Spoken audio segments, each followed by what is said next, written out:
vocês uma, de certa forma, pessoa amiga do Brasil, porque já morou aqui, conviveu com a gente em Salvador, no tempo que passou por lá, conhece bem a nossa história e... As duas pessoas se sentam em duas cadeiras centralizadas no centro do palco, ao redor de uma mesinha que carrega 2 copos de água. Da esquerda para a direita, a primeira pessoa sentada é Simone Paulino, uma mulher branca de cabelos lisos que estão presos em um coque atrás da cabeça. Ela traja calça e blusa preta e por cima usa um casaco aberto de tom branco. Usa óculos retangulares de aro grosso preto. A segunda e última pessoa é Lisa Ginsburg, uma mulher branca de cabelos castanhos lisos, cujo comprimento lhe vai até o ombro. Ela traz um vestido azul de comprimento que vai até os joelhos e blazer de mesmo tom. Usa no pescoço um colar em tons vermelho, amarelo, verde e azul. Ansioso para entrar, para conversar. A Lisa chegou aqui no Brasil essa semana. A primeira parada dela, de uma turnê que vai passar também por Belo Horizonte e São Paulo, começa aqui. É uma alegria e uma honra para mim, como editora, recebê-la no Brasil, para lançar esse livro belíssimo que é o Carapaz. E aqui eu vou pedir para vocês para descontarem o fato de eu ser editora dela, finjam que eu não sou a editora dela, para falar dessa escrita tão extraordinária e que está chegando no Brasil com uma força já tão grande, né? Eu queria começar essa conversa com a Lisa falando de uma questão presente na vida e na literatura dela, que é a questão do deslocamento. Porque, assim como as personagens desse livro, Lisa também se desloca, tanto geograficamente, quanto linguisticamente, e quanto metaforicamente, né? Porque, ao escrever literatura, você sai do seu lugar e ocupa o lugar de um outro, né? Então, eu queria começar provocando a Lisa e pedindo para ela falar um pouco disso, né?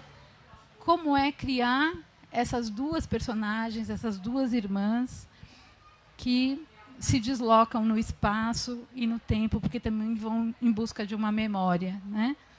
Queria que você falasse um pouquinho sobre isso e dissesse em que lugar que entra o Brasil.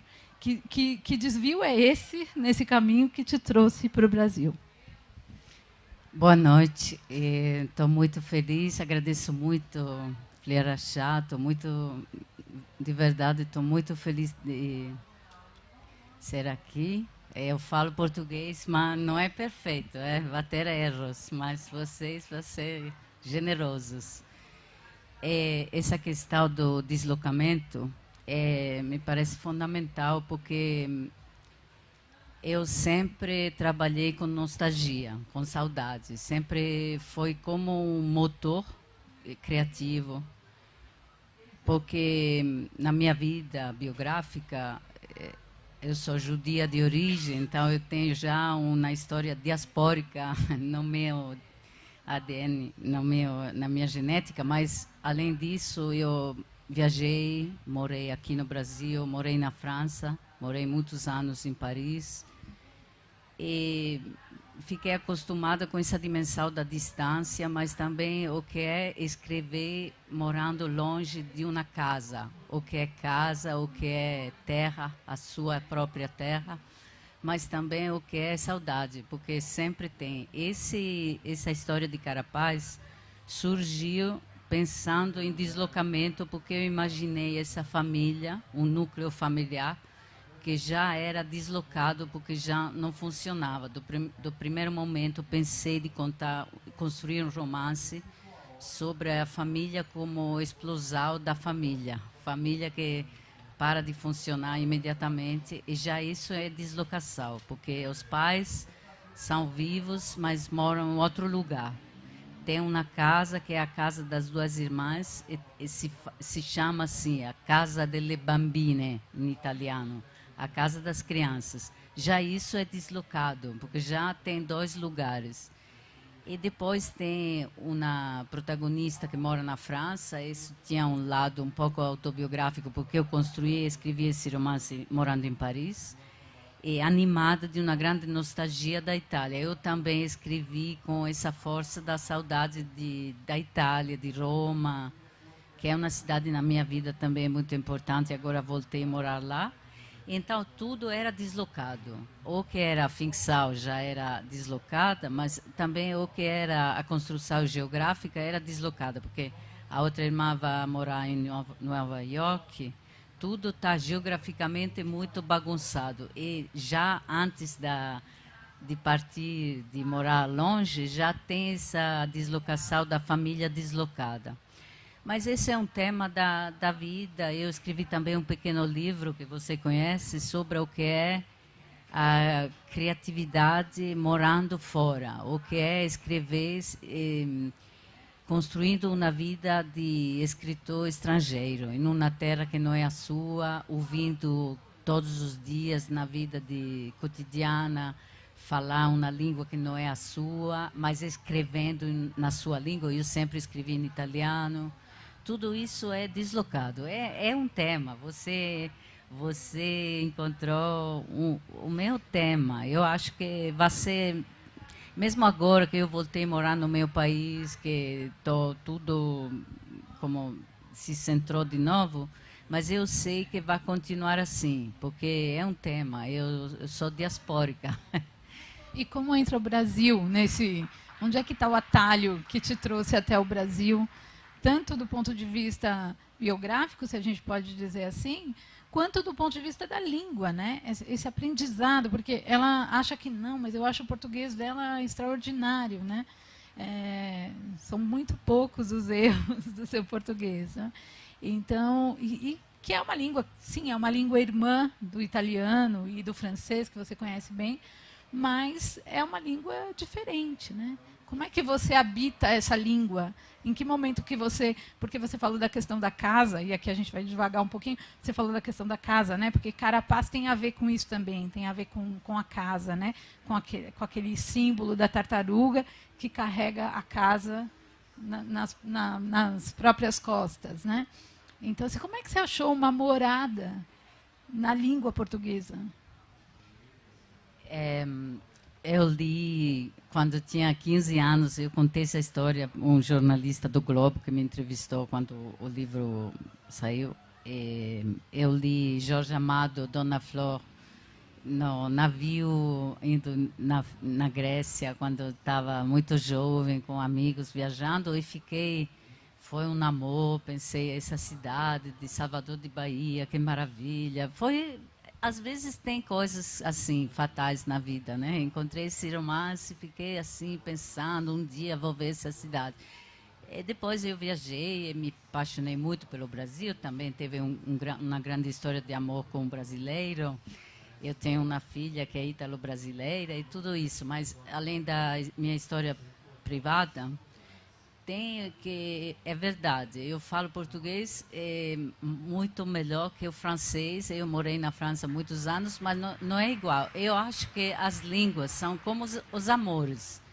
Tem uma língua que pega mais. Eu encontrei uma coisa nessa vossa língua maravilhosa. Eu acho uma coisa de mim, porque cada um, quando aprende uma língua estrangeira, encontra uma parte de si. Eu escrevi um texto sobre isso. Eu falei que você mora nas línguas. Em italiano, abitare le lingue. Você mora, é como uma casa. A língua também é uma casa.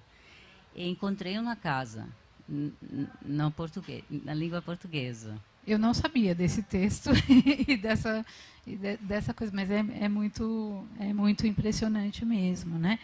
E aí, Lisa, queria que você começasse, então, a falar um pouco para a gente dessa história, dessas duas mulheres, dessas duas irmãs, né, que são fruto dessa família deslocada, desestruturada, né, mas que elas compõem uma cena que hoje, para nós brasileiros que lemos a literatura italiana contemporânea, aqui a Ferrante foi uma febre também, né?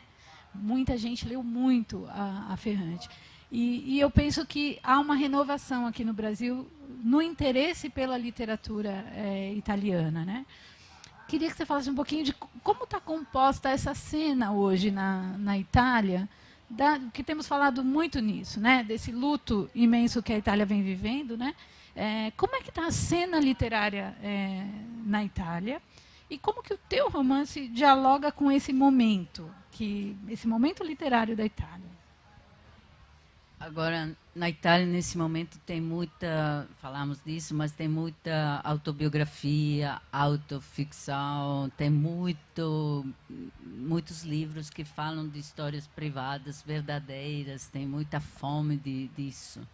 O meu livro, O Carapaz, não tem nada a ver com a minha vida pessoal, mas eu acho que pode ser que eu peguei um tema que é um tema muito atual na Itália, pode ser aqui também. Seria bom escutar vossas reações, que é o tema da família que não é mais família. Família que não é mais família no sentido da estrutura, mas que é família no sentido dos laços, das relações íntimas, muito fortes também, porque essa história, mesmo que os pais moram longe e as duas irmãs crescem sozinhas, quase sozinhas, eles são muito ligados um com o outro. Não é uma história de falta de amor. É uma história de um amor um pouco errado na estrutura. Um pouco muito errado. Mas essa contradição, essa fine da estrutura familiar é uma coisa que na Itália tem muito. Tem muitos divórcios, tem muitas coisas que pode ser que aqui no Brasil você conhece de antes, mas muitas mais sozinhas que vão crescendo os filhos sozinhos, pais que moram muito longe, situações de infância dividida. Acabou aquela estrutura muito tradicional da família unida. E acho que esse romance se colocou nesse sentido, que é uma coisa que existe muito. Mas a situação que eu inventei é uma situação extrema, muito estranha. Mas voltando à sua pergunta sobre a literatura italiana, não sei, tem a beleza disso, contar histórias privadas, mas eu sinto um pouco falta da imaginação. Eu quero mais. A Ferrante é muito imaginação, totalmente. É bom. Eu acho que precisa de romance, que tem um pouco um exagero de autoficções, de coisas muito coladas com realidade. Se você viveu uma experiência forte, trágica, escreve uma sorte de, como um memoir, uma memória de você, todo mundo fica, ela ou ele, esse escritor viveu isso. Mas eu acho que não tem mais o mistério da literatura. A literatura deve ser também um mistério. Como esse escritor inventou essa história? De onde chegou? A Clarice Lispector, que eu adoro, tem aquela entrevista maravilhosa, a última que ela deu, e o entrevistador sempre pergunta, como você escreve, de onde chega a inspiração? Ela fica calada, longo silêncio, depois ela fala, eu não sei. E aquele não sei é maravilhoso. Para mim, a literatura é aquele não sei, é não saber de onde uma história chega. Eu não sei de onde Madalena, Nina chegaram, mas chegaram. E para mim, eu tenho uma visão um pouco antiga, mas para mim a literatura é esse mistério. Eu vou pegar o gancho uma visão antiga para tocar, né, num aspecto que é incontornável na tua literatura, que é esse sobrenome, né? Esse sobrenome Ginsburg, porque você é neta da Natália, e que aqui no Brasil também é muito querida, muito adorada, muito lida.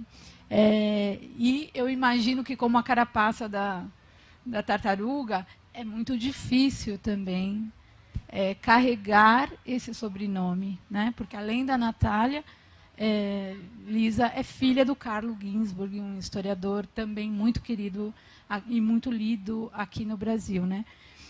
Como é dialogar com essa memória, né? Porque você conviveu muito com a sua avó e você me disse nas nossas conversas que ela ia lá, sentava e inventava um mundo, né? Naquelas horas do dia. Você também assim, você senta lá e fala, agora eu vou inventar um mundo aqui.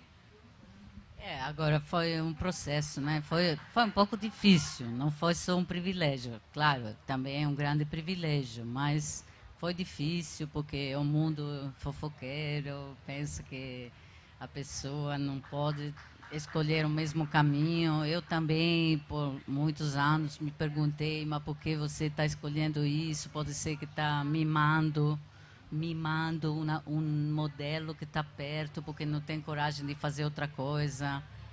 Quando eu era muito jovem, eu estava em dúvida, porque eu queria trabalhar no cinema, queria fazer montagem. Na verdade, não é um trabalho tão diferente do escritor, mas eu estava em dúvida.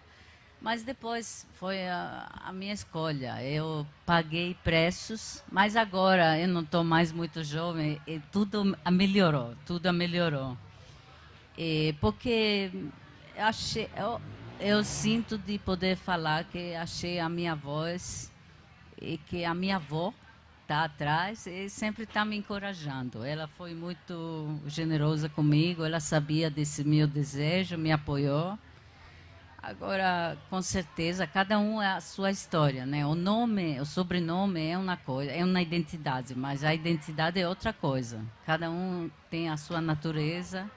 Cada um inventa a sua história e o que é importante é não comparar. Eu sei, porque a minha avó também sempre falou, cada um tem que chegar a ser ele mesmo. O grande caminho na vida é achar você mesmo e ser você mesmo. Então, o sobrenome é um carapaz. É um peso, é uma proteção, mas também é uma coisa que você tem que quebrar, porque é a verdadeira identidade de cada um que tem que sair. Agora, como pode falar que amadureceu um pouquinho, eu sinto que agora o carapaz está quebrado. Muito bom. E nesse processo de, digamos, quebrar essa carapaça, né? Do passado, um dos movimentos que se faz é ir ao encontro do outro diferente de nós. E nesse outro você foi, por exemplo, em busca de outras narrativas e se encontrou um pouco nas narrativas da Clarice Lispector, né? Vou pedir para a Mariana pegar na minha sacola. A Lisa acaba de publicar na Itália um livro sobre a Clarice Lispector, que a gente vai publicar aqui no Brasil também. Mas queria que você falasse um pouco, né? Desse livro, como é que foi o teu encontro com a Clarice, né? Porque antes tem uma questão, divagando um pouquinho, porque a temática dessa mesa tem a ver com a questão da sororidade. Eu acho uma coisa bem interessante de se falar, porque em italiano, irmã é sorella. E sororidade vem desse radical, né? E aqui a gente tem a história de duas irmãs. Mas você foi procurar outra irmandade nessas outras autoras que você leu ao longo da vida. E você encontrou alguma coisa na relação com a Clarice. Como é que foi esse encontro? Agora não é irmã, porque eu tenho um tal respeito sagrado pela Clarice Lispector que nunca falaria que é irmã. É mãe, é deusa, não sei. Sinceramente, eu acho que Clarice Lispector, não é porque seja agora aqui no Brasil, mas uma das máximas escritoras do mundo. Eu li Perto do Coração Selvagem quando eu tinha 30 anos, 31. Eu me lembro ainda, sabe, quando você se lembra do momento quando ficava lendo um livro. Eu me lembro da casa onde estava, essa emoção, essa sensação de mistério. Tudo era misterioso, cada palavra, cada página. Eu pensava, como essa mulher possa inventar essa não tanto o enredo, mas a língua, a magia da história, que não é história de enredo, é um livro, é um livro. Depois, como eu comecei a viajar aqui no Brasil, comecei a conhecer a língua, eu fiz a proposta a uma pequena editora de Milão, Roselina Arquinto, de traduzir algumas letras da Clarice. Eu fiz uma escolha e foi um trabalho muito difícil. As cartas. Desculpa, cartas. eu quase ficava arrependida, porque era muito difícil. O português dela traduzir, eu não estava... Foi muito esforço para mim, eu falo a verdade. Mas consegui. O livro saiu e achei um título que amo muito, que é La Vita que non si ferma. Palavras da Clarice, a vida que não para, não termina. E depois continuei a ler. Depois foi uma paixão. Depois saíram os contos dela, agora em italiano, 4 ou 5 anos atrás. E depois esse editor, a proposta nasceu deles, me proporam de escrever essa biografia, mas uma biografia tematizada. Agora, acho que não tem nada de irmã, porque eu tenho respeito demais, mas tem uma coisa comum, que é a identidade judia. Clarice era judia, chegava da Ucrânia, e ela encontrou aqui no Brasil um país, ela sempre foi brasileira, ela não deixou nunca essa identidade brasileira.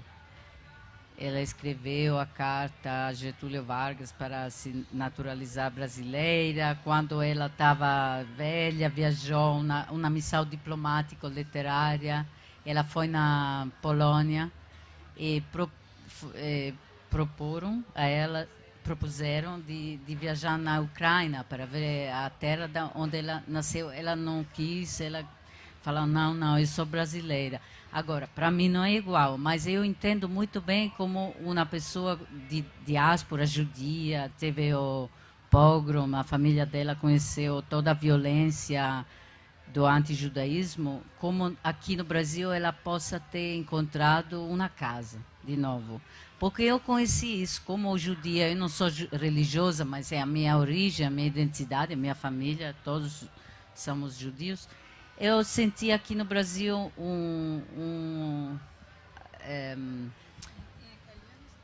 acolhência. Me senti muito, me senti muito acolhida. Eu senti que aqui eu poderia ser a judia que eu sou. E na Itália não é assim, na Europa não é assim. É complicado explicar, mas eu acho que esse é um tema muito forte na literatura da Clarice. Esse tema do judaísmo que encontram na casa e que pode chegar a ser brasileira, mas com tudo que tem da sua origem. Porque não é que ela negou, não. Ela inclui, mas... Muito bem. Gente, eu já queria desde já deixar aberto para perguntas, porque Elisa gosta muito de responder perguntas, então se alguém quiser fazer alguma pergunta, Afonso já vai... Elisa. Nossa. Oi, Elisa. Eu gostaria muito claro que, se não for invadir a sua privacidade, que você falasse um pouco da sua experiência aqui no Brasil. E é claro que eu estou morto de curiosidade para saber do amor que você teve, desculpe. Do amor eu não falo, o amor é privado. Mas, eu morei vários tempos, não anos continuamente. Eu ia e voltava, mas eu morei lá em Salvador, a cidade que eu conheço bem. E escrevi também um pequeno livro, mas o amor não vou falar nada. Ela pode falar do livro, então. Eu escrevi um pequeno livro sobre Salvador, porque eu fiquei apaixonada pela cidade. Passava dias andando a pé, de carro. Foi além do meu amor privado, que eu não vou falar, tinha esse amor pela cidade. Rio de Janeiro também conheci depois, mas tinha essa coisa de... Eu pensei de morar a minha vida inteira no Brasil. Depois a vida foi difícil, muitas coisas aconteceram, eu não moro, mas mesmo aqui, em Araxá, chegando, vendo de novo essa luz, as cores, a comida, a língua, falar, eu estou muito bem. Não sei, é um destino, né? cada um tem a música. Mas Salvador é uma cidade difícil, né? Chegou um momento que eu comecei a sentir que essa paixão que eu teve pela paisagem, tudo, era difícil. Comecei a sentir que se integrar era um pouco impossível, coisas que pode ser que em outra cidade do Brasil seria mais fácil. Mas Salvador é um lugar bem especial, né? É. Não, ela não escreveu em português, ela só escreve em italiano. Esse romance que ela se refere chama-se Per Amore. E quando eu conheci a Lisa em Paris, na verdade, através de uma outra autora e amiga em comum, que é a Idia Bachego, e eu li primeiro o Per Amore, mas eu achei que ele não tinha, talvez não tivesse tanto interesse para o Brasil, porque ela falava do Brasil para a Europa, né? Isso é uma coisa que acontece muito na literatura europeia, né? E agora que aí a gente tem um segundo livro, que é um pequeno livro de ensaios, que já a gente vai publicar, e agora veio esse livro, esse romance estupendo, que foi finalista do Prêmio Strega, que é o prêmio mais importante da Itália, e você agora terminou de entregar o próximo romance, do qual a gente fala daqui a pouquinho, se alguém quiser fazer mais alguma pergunta enquanto isso.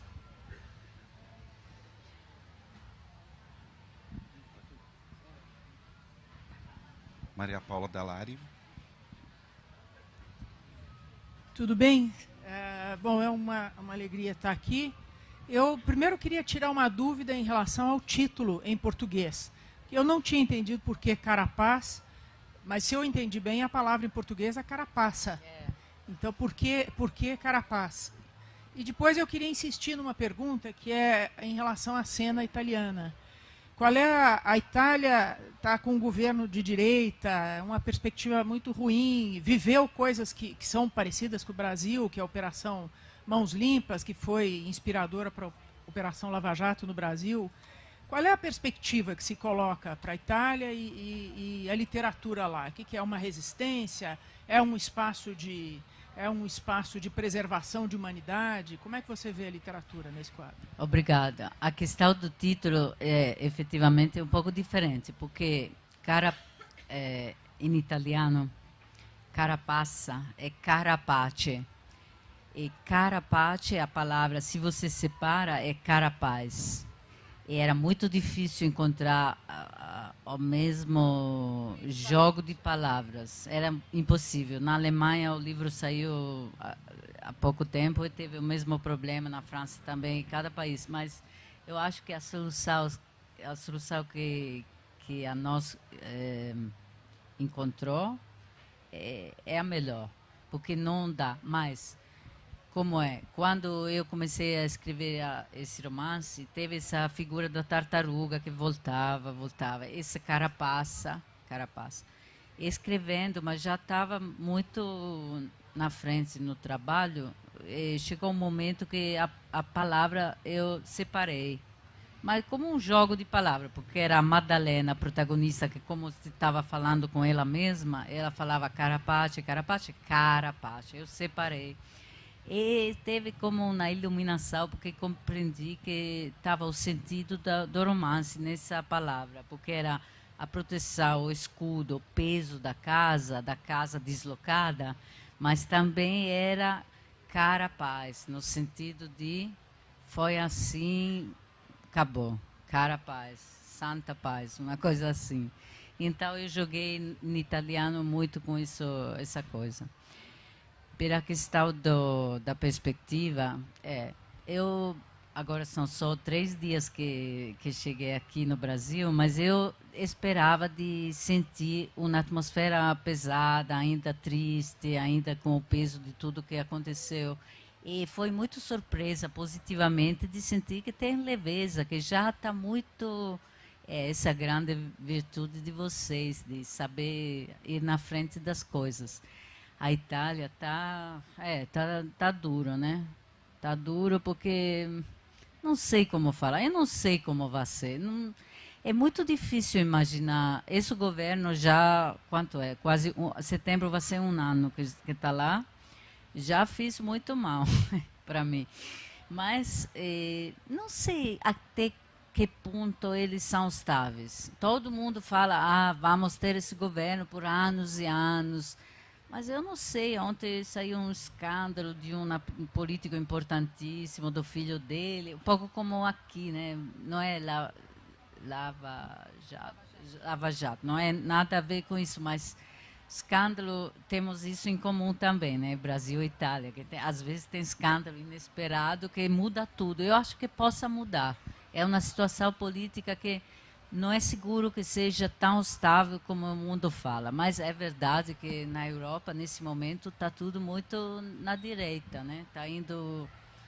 Mas, agora, essa coisa que tem muitos livros autobiográficos, eu acho também que pode ser uma reação, porque a situação fora está um pouco triste, porque está tudo triste, né? Está tudo como pequeno, está tudo se fechando. Então, é difícil ter muita fantasia nas épocas que são tão pequenas, mas é por isso que também que eu acho importantíssimo continuar a inventar e escrever romances de ficção.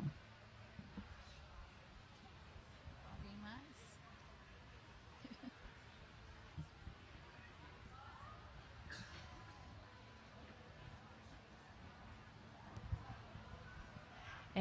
Uma das personagens mais fortes do livro, para além das duas irmãs, é a mãe, que é a Glória, né? E me parece, a gente acompanha o ponto de vista da Madalena, né, o tempo inteiro no livro. Mas me parece até que chega um momento que a gente vai acompanhando o pensamento da Madalena, que é a convivência que ela tem com a Glória, que é muito limitada, mas me parece um pouco que ela vai, quase que depois que é abandonada pela mãe, ela começa a admirar cada vez mais aquela mulher depois do abandono. E eu queria que você falasse um pouco sobre isso, né? E também sobre a escolha da Glória ser uma argentina na Itália. Eu acho isso muito interessante. Essa coisa da admiração total pela mãe é porque eu acho que quando não tem convivência cotidiana, você pode idealizar os pais. Pode ser a mãe e o pai também. Tem muito caso de pais separados, que o pai fica longe, tá uma imagem quase mitológica.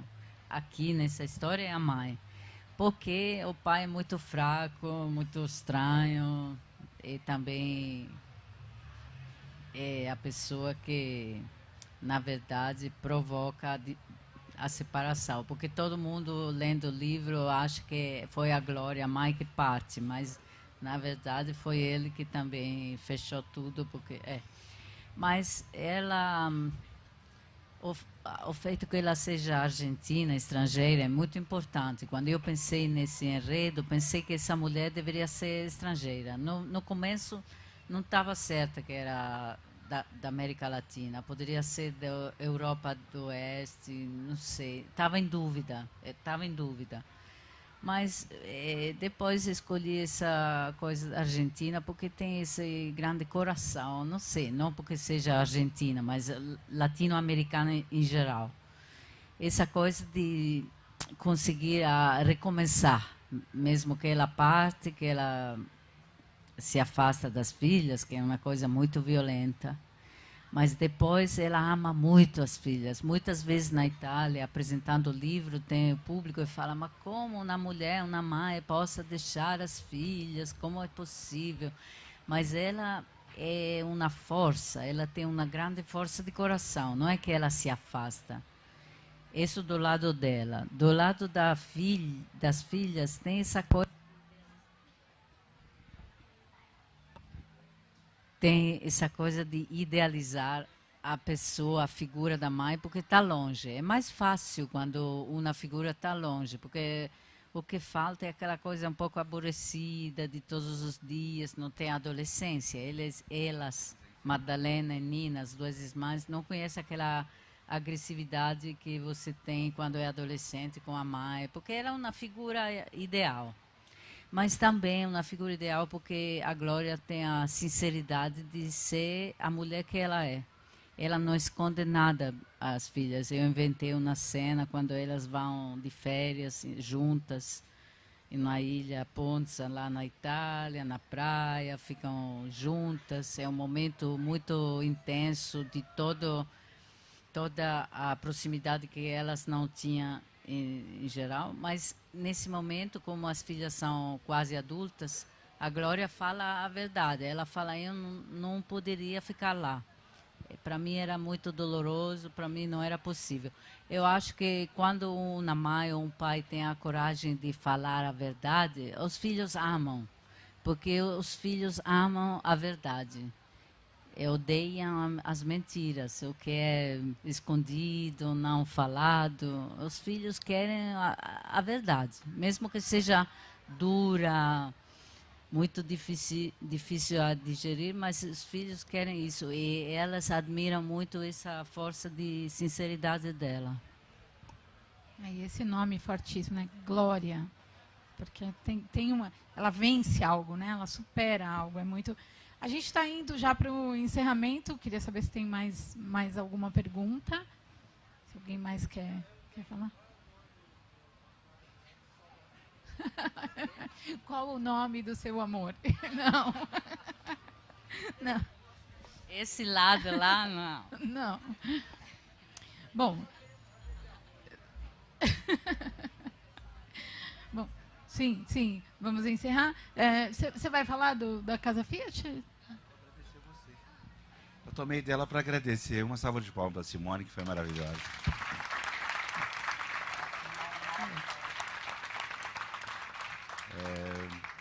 Lisa, gostaria que você encerrasse, por favor, dizendo especialmente sobre a sua expectativa do Brasil. O que você achou que ia encontrar aqui?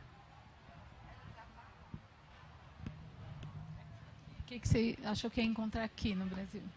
Mas eu estou muito feliz que um livro meu seja traduzido aqui, porque eu conheci o Brasil por coisas românticas ou aventuras, assim, viajei.